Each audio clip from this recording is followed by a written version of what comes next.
Jésus-Christ, mon Seigneur, le seul chemin vers mon Dieu. Jésus-Christ, mon Seigneur, il a lavé mes péchés. Jésus-Christ, mon Seigneur, l'obscurité s'est effondrée. Jésus-Christ, mon Seigneur, roi de rois, je le proclame. Jésus est Christ.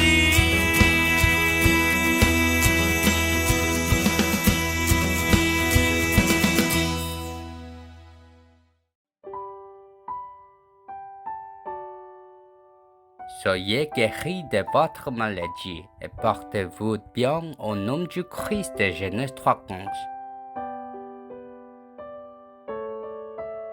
Alors il lui dit, ma fille, ta foi t'a sauvée. Pars dans la paix et sois guérie de ton mal. Marc chapitre 5, verset 34. Après que Jésus ait guéri l'homme possédé par un esprit impur dans la région de Gérasenie, il est retourné de l'autre côté en bateau. Puis une grande foule s'est rassemblée autour de Jésus. Il y avait un homme qui tombait aux pieds de Jésus. Cet homme était Jairus, le chef de la synagogue. Jairus a travaillé toute sa vie comme chef de la synagogue en charge du temple de Dieu, et il avait une fille unique de 12 ans. Cependant, la fille de Jairus souffrait d'une maladie mortelle. Même s'il était le chef de la synagogue, il souffrait beaucoup à cause de sa fille qui était malade et sur le point de mourir. Quand Jairus entendit sur Jésus, il réalisa qu'il avait perdu la bénédiction du salut et que sa fille était retenue captive par le pouvoir de la mort. Jairus croyait, si je rencontre Jésus-Christ qui est venu comme le Messie et que je reçois le salut, Christ guérira ma fille. Alors Jairus, le chef de la synagogue, vint vers Jésus et lui demanda avec ferveur, Jésus, ma petite fille est en train de mourir. S'il vous plaît, venez lui imposer les mains afin que ma fille reçoive son salut et vive. Après avoir entendu ce que disait Jairus, Jésus partit avec lui et de nombreuses personnes le suivirent et l'entourèrent. Parmi les nombreuses personnes, il y avait une femme qui était une fille d'Israël qui croyait en Dieu. Elle souffrait d'une hémorragie qui a fait pourrir son sang pendant 12 ans. La femme a traversé beaucoup de difficultés et a consulté de nombreux médecins pendant ce temps. Pour guérir sa maladie, elle a dépensé tout son argent, mais sa maladie s'est aggravée et sa vie était dans le chaos. C'est alors qu'elle entendit de Jésus.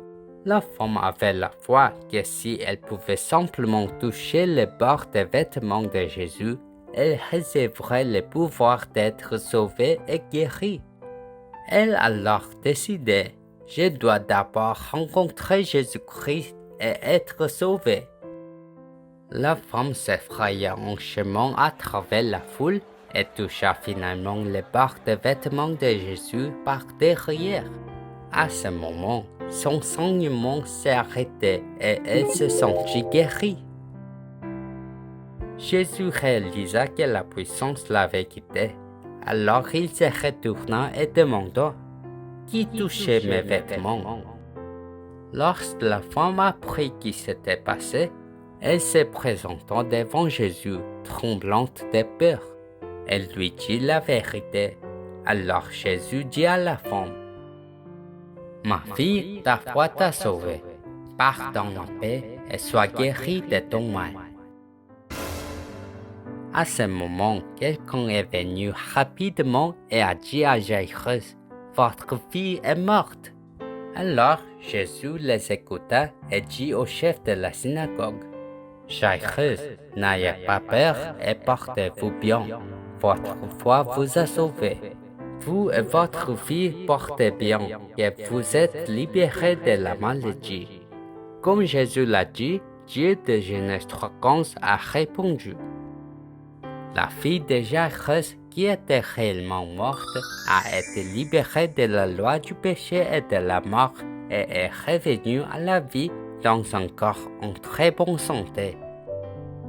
Dans l'écriture d'aujourd'hui de Marc 5, 21 à 34, Jairus, le chef de la synagogue, et la femme avec l'hémorragie n'ont pas manqué la dernière opportunité de leur vie.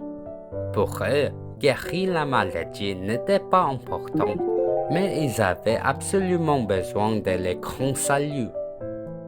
Ainsi, pour ceux qui ont le besoin absolu de rencontrer d'abord Jésus-Christ et être sauvés, la puissance de la foi devient active et ils font l'expérience de l'œuvre de guérison, étant libérés du maladie mortelle et gagnant en force. Ces deux personnes ont changé leur destin en recevant la bénédiction du salut qui était plus grande que la guérison de leur maladie. Plus tard, ils sont devenus témoins de Dieu et de Jésus-Christ qui ont donné le salut et ont entrepris un voyage comme évangélistes. Qui est Dieu? Il est le Dieu du salut qui nous fait passer de l'esclavage du péché toute notre vie à la vie éternelle, car nous avons perdu l'image et la vie de Dieu en étant trompés par les mensonges de Satan, en être des vides, chaos et obscurité jetés sur cette terre et voler nos bénédictions d'Éden. Le Dieu du salut est Jésus-Christ, le Fils unique de Dieu venu sur cette terre dans la chair. Jésus-Christ nous a sauvés et a mis fin à tous nos problèmes en tant crucifié au mont Calvaire.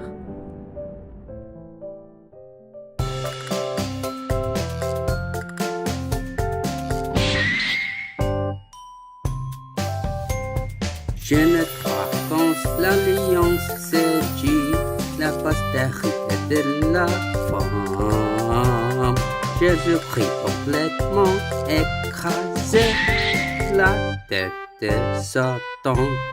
Yeah! C'est le nom donné par Dieu qui résout les problèmes fondamentaux de la vie.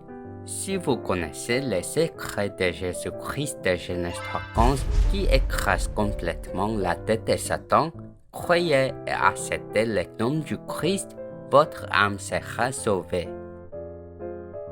Ainsi, si vous êtes sauvé par la foi en Jésus-Christ, votre identité et autorité en tant qu'enfant de Dieu seront restaurées. De plus, les portes de l'évangélisation mondiale s'ouvriront et vous pourrez profiter des bénédictions infinies de Dieu. Lorsque vous êtes sauvé, vous devez avoir la foi que tout votre passé a été résolu et que vous êtes devenu un enfant de Dieu avec un avenir garanti en Christ. Être sûr que je vais bien en toutes circonstances. Le vrai roi qui a détruit les œuvres du diable. Le vrai prêtre qui a résolu tous les problèmes. Le vrai prophète qui est le chemin pour rencontrer Dieu. Vous devez évangéliser votre propre corps avec le Christ de Genèse 3:15. L'évangélisation qui consiste à proclamer le contenu du salut nous a été confiée par Dieu. C'est pourquoi il ne faut jamais l'oublier. Invoquez chaque fois que des sentiments sales et des mauvaises pensées surviennent. Jésus est le Christ. Je suis un enfant de Dieu. Tous les problèmes sont finis. Satan va-t'en. Rempli du Saint-Esprit. Évangélisation mondiale. Jusqu'aux extrémités de la terre, je serai son témoin. Ensuite, dans l'appréciation du salut, je vous bénis au long de cette semaine pour devenir le merveilleux sommet spirituel qui jouit de la vraie paix en tant qu'enfant de Dieu et laissez derrière vous un chef-d'œuvre de l'Évangile qui sauvera les 237 pays avec les rêves de l'évangélisation mondiale. Dieu Tout-Puissant, alors que la bénédiction du salut et l'œuvre de guérison ont eu lieu pour ceux qui avaient le pouvoir de la foi pour rencontrer Jésus-Christ et être sauvés activés, merci d'avoir sauvé mon âme par ma foi en Jésus-Christ.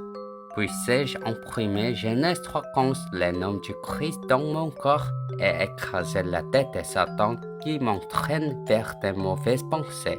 Permettez-moi d'être la figure principale de l'évangélisation mondiale avec l'œuvre de guérison de toutes les maladies et d'être en bonne santé. Je prie au nom de Jésus-Christ. Amen.